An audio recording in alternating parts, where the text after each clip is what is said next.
ಅದು 2013 ಆಗಸ್ಟ್ 17ನೇ ತಾರೀಕು. ಸುಮತಿಗೆ ಅವಳ ತಾಯಿ ಶಶಿಕಲಾಳಿಂದ ಬೆಳಿಗ್ಗೆ ಸುಮಾರು 10:30 ಒಂದು ಫೋನು ಬಂದಿದೆ. ತಾನು ಕಡಪಾಗೆ ಬಂದಿದ್ದೇನೆ, ಇನ್ನೇನು ಅರ್ಧ ಗಂಟೆಯಲ್ಲಿ ನಿನ್ನ ಹಾಸ್ಟೆಲ್ಗೆ ಬರುತ್ತೇನೆ, ನನಗಾಗಿ ಸ್ವಲ್ಪ ಸಮಯ ವೇಟ್ ಮಾಡುವಂತ ಹೇಳಿದ್ದಾಳೆ. ಸುಮತಿ ತನ್ನ ಕಾಯಿಗಾಗಿ ಕಾಯ್ದಿದ್ದಾಳೆ. ಯಾಕಂದ್ರೆ ಸುಮಾರು 3 ತಿಂಗಳ ನಂತರ ತಾಯಿ ಮತ್ತು ಮಗಳ ಭೇಟಿಯಾಗುತ್ತಿದ್ದರು. ಅಷ್ಟೇ ಅಲ್ಲದೆ ತನ್ನ ತಾಯಿಯ ರುಚಿಯಾದ ಅಡಿಗೆಯನ್ನ ತಿನ್ನಬೇಕೆಂದು ಅವತ್ತು ಅವಳು ತಿಂಡಿ ಮಾಡದೆ ತಾಯಿಗಾಗಿ ಕಾಯುತ್ತಿದ್ದಳು. ಹೀಗಾಗಿ ತನ್ನ ಹಾಸ್ಟೆಲ್ ಕೋಣೆಯಿಂದಲೇ ಕಿಟಕಿಯ ಮೂಲಕ ತನ್ನ ತಾಯಿಗಾಗಿ ಕಾಯುತ್ತಿದ್ದಾಳೆ. ಫೋನ್ ಮಾಡಿ ಅರ್ಧ ಗಂಟೆ ಆಯಿತು, ಆದರೂ ಕೂಡ ತಾಯಿ ಸುಮತಿಯ ಹಾಸ್ಟೆಲ್ಗೆ ಬರುವುದಿಲ್ಲ. ಏನೋ ಆಟೋಗಳು ಸಿಕ್ಕಿರಲಿಲ್ಲ. ಹೀಗಾಗಿ ಇನ್ನೇನು ಬಂದು ಬಿಡಬಹುದು ಅಂತ ತಾನೇ ಹಾಸ್ಟೆಲ್ ಕೆಳಗೆ ಬಂದು ಗೇಟಿನ ಹತ್ತಿರ ತಾಯಿಗಾಗಿ ಕಾಯುತ್ತಾ ನಿಂತಿದ್ದಾಳೆ. ಆದ್ರೆ 15 ನಿಮಿಷ ಆಗಿದೆ, 20 ನಿಮಿಷ ಆದರೂ ಕೂಡ ತಾಯಿ ಮಾತ್ರ ಬಂದಿಲ್ಲ. ಆಗ ಒಂದು ರೀತಿ ಗಾಬರಿ, ಆತಂಕ ಸುಮತಿಯಲ್ಲಿ ಪ್ರಾರಂಭವಾಗಿತ್ತು. ಯಾಕಂದ್ರೆ ಕಡಪ ಬಸ್ ಸ್ಟ್ಯಾಂಡ್ ನಿಂದ ಅವಳ ಹಾಸ್ಟೆಲ್ ಒಂದು ವೇಳೆ ಆಟೋದಿಂದ ಬಂದ್ರೆ ಕೇವಲ 5ರಿಂದ 7 ನಿಮಿಷ ಮಾತ್ರ. ಅಪ್ಪಿತಪ್ಪಿ ಆಟೋ ಸಿಗ್ಲಿಲ್ಲ ಅಂದ್ರೆ ನಡೆದುಕೊಂಡು ಬಂದ್ರೆ 25ರಿಂದ 35 ನಿಮಿಷ ಮಾತ್ರ. ಆದ್ರೆ ತಾಯಿ ಈಗ ಹೆಚ್ಚು ಕಡಿಮೆ 1 ಗಂಟೆ ಆದರೂ ಬಂದಿಲ್ಲ ಅಂದಾಗ ಸುಮತಿಗೆ ನಿಜಕ್ಕೂ ಆಶ್ಚರ್ಯ ಅನಿಸಿತ್ತು. ಯಾವುದಕ್ಕೂ ಒಂದು ಸಾರಿ ಫೋನ್ ಮಾಡಿದ್ರೆ ಆಯ್ತು ಅಂತ ಫೋನ್ ಮಾಡಿದ್ದಾಳೆ. ಆದ್ರೆ ಆ ಫೋನ್ ರಿಂಗ್ ಮಾತ್ರ ಆಗುತ್ತಿತ್ತು. ಆದ್ರೆ ತಾಯಿ ಮಾತ್ರ ಆ ಫೋನ್ ಅನ್ನ ಎತ್ತುತ್ತಿರಲಿಲ್ಲ. ಇದರಿಂದ ಸುಮತಿಯ ಆತಂಕ ಇನ್ನೂ ಹೆಚ್ಚಾಗಿತ್ತು. ಪದೇ ಪದೇ ಫೋನ್ ಮಾಡಿದರೂ ಆ ಫೋನ್ ರಿಂಗ್ ಮಾತ್ರ ಆಗುತ್ತಿತ್ತು. ಆದ್ರೆ ಯಾರು ಕೂಡ ಅದನ್ನ ಎತ್ತುತ್ತಿರಲಿಲ್ಲ. ಹೀಗೆ ಇನ್ನು ಅರ್ಧ ಗಂಟೆ ಕಾಲ ಕಳೆದು ಹೋಗಿದೆ. ಆದರೂ ಕೂಡ ಸುಮತಿಯ ತಾಯಿ ಶಶಿಕಲಾ ಹಾಸ್ಟೆಲ್ ಹತ್ತಿರ ಬರುವುದೇ ಇಲ್ಲ, ಅಥವಾ ಫೋನು ಕೂಡ ಎತ್ತುವುದಿಲ್ಲ. ಇದರಿಂದ ಸುಮತಿಗೆ ಸಿಕ್ಕಾಪಟ್ಟೆ ಆತಂಕ ಜಾಸ್ತಿಯಾಗಿದೆ. ಹೆದರಿಕೊಂಡಿದ್ದಳು. ತಕ್ಷಣವೇ ಓಡಿ ಹೋಗಿ ತನ್ನ ರೂಮ್ ಮೇಟ್ ನೈನಾಳಿಗೆ ಈ ಬಗ್ಗೆ ಎಲ್ಲವನ್ನ ವಿವರಿಸಿ ಹೇಳಿದ್ದಾಳೆ. ಏನು ಮಾಡಬೇಕು ಅಂತ ಇಬ್ಬರಿಗೂ ಗೊತ್ತಾಗಿಲ್ಲ.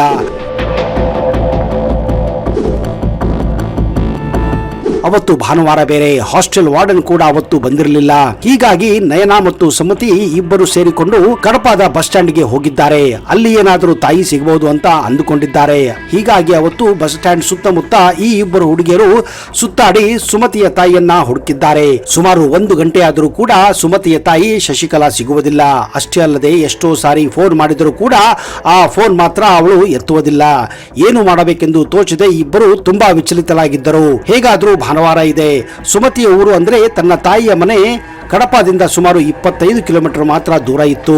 ಅದು ಆಂಧ್ರ ಪ್ರದೇಶ ರಾಜ್ಯದ ಕಡಪ ಜಿಲ್ಲೆಯ ಬಕರ್ಪೇಟ್ ಆಗಿತ್ತು. ಅದೊಂದು ಚಿಕ್ಕ ಹಳ್ಳಿ. ಸುಮತಿ ನೈನಾಳಿಂದ ಸ್ವಲ್ಪ ದುಡ್ಡನ್ನ ಪಡೆದುಕೊಂಡು ಬಸ್ ಅನ್ನ ಹತ್ತಿಕೊಂಡು ತಮ್ಮ ಊರಿಗೆ ಹೋಗಬೇಕೆಂದು ನಿರ್ಧಾರ ಮಾಡಿದ್ದಾಳೆ. ತಾಯಿ ವಾಪಸ್ ಏನಾದ್ರೂ ಊರಿಗೆ ಹೋಗಿರಬಹುದು ಅಂತ ಅವಳ ಭ್ರಮೆಯಾಗಿತ್ತು. ಬಸ್ ನಲ್ಲಿ ಹೋಗುವಾಗ ಕೂಡ ಅವಳ ತಾಯಿಯ ಮೊಬೈಲ್ಗೆ ಫೋನ್ ಮಾಡುತ್ತಾನೆ ಇದ್ದಳು. ಸುಮಾರು ಅರ್ಧ ಗಂಟೆಯವರೆಗೂ ಕನಿಷ್ಠ ಪಕ್ಷ 10ರಿಂದ 12 ಬಾರಿ ಫೋನ್ ಮಾಡಿದ್ದಾಳೆ. ಆದ್ರೆ ಆ ಫೋನ್ ಮಾತ್ರ ರಿಂಗ್ ಆಗುತ್ತಿತ್ತು. ಆದ್ರೆ ಕೆಲವು ಸಮಯದ ನಂತರ ಆ ರಿಂಗ್ ಕೂಡ ಬಂದಾಗಿ ಹೋಗಿತ್ತು. ಅಂದ್ರೆ ಮೊಬೈಲ್ ಸ್ವಿಚ್ ಆಫ್ ಆಗಿ ಹೋಗಿತ್ತು. ಈ ಕಡೆ ಸುಮತಿ ನೈನಾಳಿಗೆ ವಾಪಸ್ಸು ಹಾಸ್ಟೆಲ್ಗೆ ಹೋಗುವಂತ ಹೇಳಿದ್ದಳು. ಹಾಗೇನಾದ್ರೂ ಅವಳ ತಾಯಿ ಶಶಿಕಲಾ ಹಾಸ್ಟೆಲ್ಗೆ ಬಂದ್ರೆ ತನಗೆ ತಿಳಿಸು, ನಾನು ತಕ್ಷಣವೇ ಇನ್ನೊಂದು ಬಸ್ ಹತ್ತಿಕೊಂಡು ವಾಪಸ್ಸು ಬರುತ್ತೇನೆ ಅಂತ ಹೇಳಿದ್ದಾಳೆ. ಆದ್ರೆ ಸುಮತಿಯ ಮನಸ್ಸಿನಲ್ಲಿ ಆತಂಕ ಹೆಚ್ಚುತ್ತಾನೆ ಇತ್ತು. ತಾಯಿಗೆ ಏನಾಯ್ತು ಅಂತ ಅವಳಿಗೆ ಗೊತ್ತಾಗಲಿಲ್ಲ. ಸುಮತಿ ಕಡಪ ಪಟ್ಟಣದಲ್ಲಿ ಬಿಕಾಂ ಅನ್ನ ಓದುತ್ತಿದ್ದಳು. ಅವಳ ತಂದೆ ನಾರಾಯಣ ಸ್ವಾಮಿ ಸುಮಾರು 5 ವರ್ಷಗಳ ಹಿಂದೆ ಸಾವನ್ನಪ್ಪಿದ್ದರು. ಹೀಗಾಗಿ ಸುಮತಿಯ ತಾಯಿ ಶಶಿಕಲಾ ಒಂದು ಇಟ್ಟಿಗೆ ಬಟ್ಟೆಯಲ್ಲಿ ಕೆಲಸ ಮಾಡುತ್ತಾ ತನ್ನ ಮಗಳನ್ನ ಓದಿಸುತ್ತಾ ಇದ್ದಳು. ಬಸ್ ನಲ್ಲಿ ಹೋಗುವಾಗ ಸುಮತಿಯ ಕಣ್ಣುಗಳು ಒದ್ದೆಯಾಗಿ ಹೋಗಿದ್ದವು. ಯಾಕಂದ್ರೆ ತನಗಾಗಿ ದುಡಿಯುತ್ತಿದ್ದ ತನ್ನ ತಾಯಿಗೆ ಏನಾಯ್ತು ಅಂತ ತುಂಬಾನೇ ಆತಂಕದಲ್ಲಿದ್ದಳು. ಪಕ್ಕದ ಸೀಟುಗಳಲ್ಲಿ ಕುಳಿತಂತಹ ಕೆಲವು ಹುಡುಗರು ಸುಮತಿಯನ್ನೇ ಗುರಾಯಿಸುತ್ತಿದ್ದರು. ಇನ್ನೊಬ್ಬ ವ್ಯಕ್ತಿ ಸುಮತಿಯನ್ನ ಕೆಟ್ಟ ದೃಷ್ಟಿಯಿಂದ ಕೂಡ ನೋಡುತ್ತಿದ್ದ. ಸುಮತಿ ನೋಡಲು ಸುಂದರವಾಗಿದ್ದಳು. ಎಷ್ಟೋ ಜನ ಶಾಲೆಯಲ್ಲಿ ಕಾಲೇಜಿನಲ್ಲಿ ಇರುವಾಗಲೇ ಅವಳನ್ನ ಹುಡುಗರು ಪ್ರಪೋಸ್ ಮಾಡಿದ್ದರು. ಆದ್ರೆ ತಮಗಿರುವ ಕಷ್ಟ, ತನ್ನ ತಾಯಿ ತನ್ನನ್ನ ಕಷ್ಟಪಟ್ಟು ಓದಿಸುತ್ತಿದ್ದ ಅರಿವಿದ್ದ ಸುಮತಿಗೆ ಯಾವುದೇ ವಿಷಯದಲ್ಲಿ, ಅದರಲ್ಲೂ ಪ್ರೀತಿ ಪ್ರೇಮ ವಿಷಯದಲ್ಲಿ ಬೀಳಬಾರದೆಂದು ನಿರ್ಧಾರ ಮಾಡಿದ್ದಳು.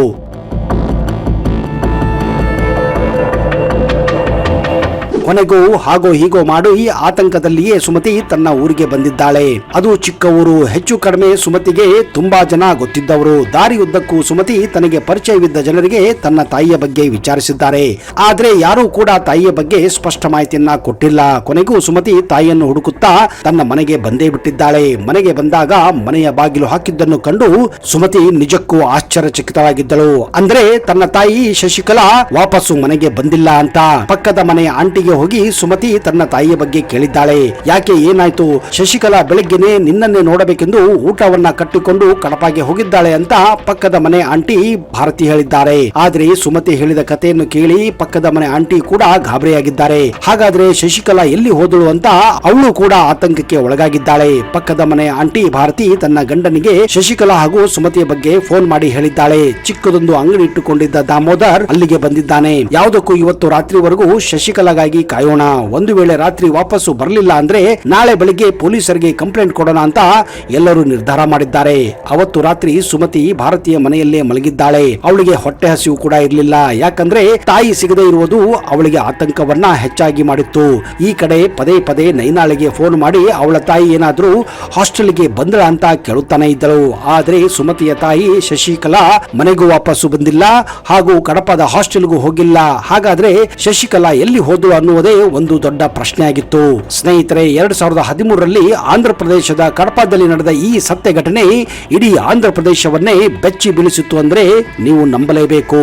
ಅವತ್ತು ರಾತ್ರಿ ಸುಮತಿಗೆ ನಿದ್ದೆನೆ ಬರುವುದಿಲ್ಲ. ಬೆಳಿಗ್ಗೆ ಆಗುವುದನ್ನೇ ಕಾಯುತ್ತಿದ್ದಳು. ಬೆಳಿಗ್ಗೆ 10 ಗಂಟೆ ಆದರೂ ಶಶಿಕಲಾ ಮಾತ್ರ ಮನೆಗೂ ಬರುವುದಿಲ್ಲ, ಹಾಸ್ಟೆಲ್ಗೂ ಹೋಗಿರುವುದಿಲ್ಲ.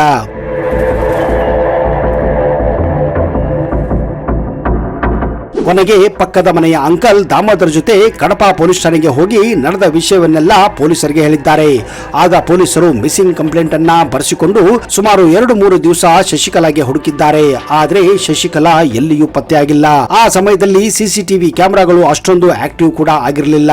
ಆದ್ರೆ ಶಶಿಕಲಾ ಫೋನ್ ಕೊನೆಗೆ ಎಂಡ್ ಆಗಿದ್ದು ಕಡಪ ಬಸ್ ಸ್ಟ್ಯಾಂಡಿನಲ್ಲಿ ಅಂತ ಖಾತ್ರಿಯಾಗಿತ್ತು. ಯಾಕಂದ್ರೆ ಕಡಪ ಬಸ್ ಸ್ಟ್ಯಾಂಡಿನಲ್ಲಿಯೇ ಶಶಿಕಲಾ ಫೋನ್ ಟ್ರ್ಯಾಕ್ ಆಗಿದ್ದು. ಮುಂದೆ ಪೊಲೀಸರು ಸುಮಾರು ದಿನಗಳು ತಿಂಗಳ ಕಾಲ ಶಶಿಕಲಾಗೆ ಹುಡುಕಾಟ ನಡೆಸುತ್ತಾರೆ. ಆದ್ರೆ ಶಶಿಕಲಾರ ಸುಳಿವು ಎಲ್ಲಿಯೂ ಸಿಗೋದಿಲ್ಲ. ಸುಮತಿ ತನ್ನ ಸ್ನೇಹಿತೆ ಜೊತೆ ಅಲ್ಲಿ ಇಲ್ಲಿ ತಾಯಿಗಾಗಿ ಹುಡುಕುತ್ತಾನೆ ಇರುತ್ತಾಳೆ.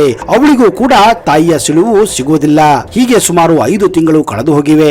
ಅದು ಜನವರಿ 3ನೇ ತಾರೀಕು 2014ನೇ ಇಸವಿ. ದಿನಕರ್ ರೆಡ್ಡಿ ಅನ್ನುವ ಇಟ್ಟಿಗೆ ಭಟ್ಟಿಗೆಯಲ್ಲಿ ಸುಟ್ಟಂತಹ ಇಟ್ಟಿಗೆಗಳನ್ನ ಒಂದು ಟ್ರ್ಯಾಕ್ಟರ್ ನಲ್ಲಿ ಲೋಡ್ ಮಾಡಬೇಕೆಂದಾಗ ಇಟ್ಟಿಗೆ ಕೆಳಗಡೆ ಬೂದಿಯಲ್ಲಿ ಕಂಡು ಬಂದಿತ್ತು ಒಂದು ಚಿನ್ನದ ಚೈನು. ಈ ಇಟ್ಟಿಗೆಗಳನ್ನ ಲೋಡ್ ಮಾಡುತ್ತಿದ್ದ ಮಾದಯ್ಯ ಅನ್ನುವ ವ್ಯಕ್ತಿಗೆ ಈ ಚಿನ್ನದ ಚೈನು ಸಿಕ್ಕಿತ್ತು. ಚಿನ್ನದ ಚೈನು ಸಿಕ್ಕಿದ್ದು ಕಂಡು ತುಂಬಾನೇ ಖುಷಿಯಾದ ಮಾದಯ್ಯ ಯಾರಿಗೂ ಹೇಳದೆ ಅದನ್ನ ತನ್ನ ಜೇಬಿನಲ್ಲಿ ಇಟ್ಟುಕೊಂಡಿದ್ದಾನೆ. ತನ್ನ ಹೆಂಡತಿಗೆ ಈ ಚೈನನ್ನ ಕೊಟ್ಟರಾಯಿತು ಅಂತ ಖುಷಿಯಿಂದ ರಾತ್ರಿ ಕುಡಿದು ಮನೆಗೆ ಹೋಗಿದ್ದಾನೆ. ಊಟ ಆದ ಮೇಲೆ ತನ್ನ ಹೆಂಡತಿಗೆ ತನ್ನ ಜೇಬಿನಿಂದ ಆ ಚೈನನ್ನ ಕೊಟ್ಟಿದ್ದಾನೆ. ಆ ಚೈನನ್ನು ನೋಡಿದ ಮಾದಯ್ಯನ ಹೆಂಡತಿ ಮಾಲತಿ ತುಂಬಾನೇ ಖುಷಿಯಾಗಿದ್ದಾಳೆ. ಇಷ್ಟು ಬೆಲೆ ಬಾಳುವ ಚಿನ್ನದ ಚೈನು ನಿನಗೆ ಎಲ್ಲಿಂದ ಸಿಕ್ಕಿತ್ತು ಅಂತ ಕೇಳಿದ್ದಾಳೆ. ಅದೆಲ್ಲ ಕೇಳಬೇಡ, ನೀನು ಇಟ್ಟುಕೋ ಅಂತ ಹೇಳಿದ್ದಾನೆ. 1 ವಾರದ ನಂತರ ಆ ಬಾರ್ಕಾಪೇಟ್ ಹಳ್ಳಿಯಲ್ಲಿ ಒಂದು ಮದುವೆ ಇತ್ತು. ಆ ಮದುವೆಯಲ್ಲಿ ಮಾಲತಿ ಕೂಡ ಆ ಚೈನನ್ನು ಹಾಕಿಕೊಂಡು ಹೋಗಿದ್ದಾಳೆ. ಆ ಮದುವೆಗೆ ಭಾರತಿ ಹಾಗೂ ಅವಳ ಗಂಡ ದಾಮೋದರ್ ಕೂಡ ಅಲ್ಲಿ ಬಂದಿದ್ದರು. ಭಾರತಿ ನಾಪತ್ತೆಯಾದ ಶಶಿಕಲಾ ಪಕ್ಕದ ಮನೆಯ ಆಂಟಿ ಭಾರತಿ ಮಾಲತಿಯ ಕುತ್ತಿಗೆಯಲ್ಲಿ ಚಿನ್ನದ ಚೈನು ನೋಡಿ ಅಚ್ಚರಿಪಟ್ಟಿದ್ದಾಳೆ. ಕಾರಣ ಆ ಚೈನು ಅವಳಿಗೆ ಚೆನ್ನಾಗಿ ನೆನಪಿತ್ತು.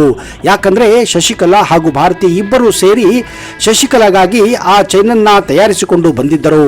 ಶಶಿಕಲಾಳ ಈ ಚೈನು ಮಾಲತಿಯ ಕೊರಳಲ್ಲಿ ಹೇಗೆ ಬಂತು ಅಂತ ಭಾರತಿಗೆ ನಿಜಕ್ಕೂ ಆಶ್ಚರ್ಯಚಕಿತವಾಗಿತ್ತು.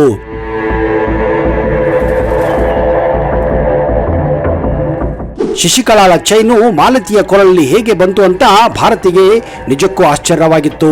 ಆದರೆ ಒಂದು ಮಾತ್ರ ಖಾತ್ರಿಯಾಗಿತ್ತು. ಯಾಕಂದ್ರೆ ಶಶಿಕಲಾ ಕೆಲಸ ಮಾಡುತ್ತಿದ್ದ ಇಟ್ಟಿಗೆ ಭಟ್ಟಿಯಲ್ಲಿ ಮಾಲತಿಯ ಗಂಡ ಮಾದಯ್ಯ ಕೂಡ ಕೆಲಸ ಮಾಡುತ್ತಿದ್ದ ಅಂತ. ಹಾಗಾದ್ರೆ ಶಶಿಕಲಾಳನ್ನ ಇವರೇ ಏನೋ ಮಾಡಿ ಚಿನ್ನಕ್ಕಾಗಿ ಅವಳನ್ನ ಕೊಂದಿರಬಹುದು ಅಥವಾ ಅಪಹರಣ ಮಾಡಿರಬಹುದು ಅಂತ ಭಾರತಿಗೆ ಅನುಮಾನ ಮೂಡಿದೆ. ತಕ್ಷಣವೇ ಅವಳು ತನ್ನ ಗಂಡನಿಗೂ ಹೇಳಿದ್ದಾಳೆ ಹಾಗೂ ಸುಮತಿಗೂ ಕೂಡ ಈ ವಿಷಯವನ್ನ ತಿಳಿಸಿದ್ದಾಳೆ. ಮರುದಿನವೇ ದಾಮೋದರ್, ಭಾರತಿ ಹಾಗೂ ಸುಮತಿ ಮೂವರು ಸೇರಿ ಕಡಪ ಪೊಲೀಸರಿಗೆ ಈ ವಿಷಯವನ್ನ ತಿಳಿಸಿದ್ದಾರೆ. ಹೌದು, ಈ ಚಿನ್ನದ ಚೈನು ಆ ಕೇಸಿಗೆ ಒಂದು ಹೊಸ ಸುಳಿವು ಕೊಟ್ಟಿತ್ತು. ಮುಂದೆ ಪೊಲೀಸರು ಬಿಟ್ಟು ಬಿಡದೆ ಮಾದಯ್ಯ ಹಾಗೂ ಮಾಲತಿಗೆ ಪೊಲೀಸ್ ಠಾಣೆಗೆ ಕರೆದು ಬೆಂಡೆತ್ತಿದ್ದಾರೆ. ಮಾದಯ್ಯ ಆ ಚೈನು ಎಲ್ಲಿ ಸಿಕ್ಕಿತ್ತು ಅಂತ ಬಾಯಿ ಬಿಟ್ಟಿದ್ದಾನೆ. ಆಗ ಪೊಲೀಸರಿಗೆ ಖಾತ್ರಿಯಾಗಿ ಹೋಗಿತ್ತು ದಿನಕರ್ ರೆಡ್ಡಿ ಇಟ್ಟಿಗೆ ಭಟ್ಟಿಗೆಯಲ್ಲಿ ಶಶಿಕಲಾಳನ್ನ ಕೊಂದು ಸುಡಲಾಗಿತ್ತು ಅಂತ. ಇದಕ್ಕಾಗಿಯೇ ಕಡಪ ಪೊಲೀಸ್ ಇಲಾಖೆ ಒಂದು ತಂಡ ತಂಡವನ್ನ ರಚಿಸಿ ಈ ಒಂದು ಶಶಿಕಲಾ ಕೇಸನ್ನ ಇನ್ವೆಸ್ಟಿಗೇಷನ್ ಮಾಡಲು ಮುಂದಾಗಿದ್ದಾರೆ. ಆಗ ಗೊತ್ತಾಗಿದ್ದು ಆ ಇಟ್ಟಿಗೆ ಭಟ್ಟಿ ಮಾಲೀಕ ದಿನಕರ್ ರೆಡ್ಡಿಗೆ ಶಶಿಕಲಾ ಮೇಲೆ ಮೊದಲಿನಿಂದಲೂ ಕಣ್ಣಿತ್ತು.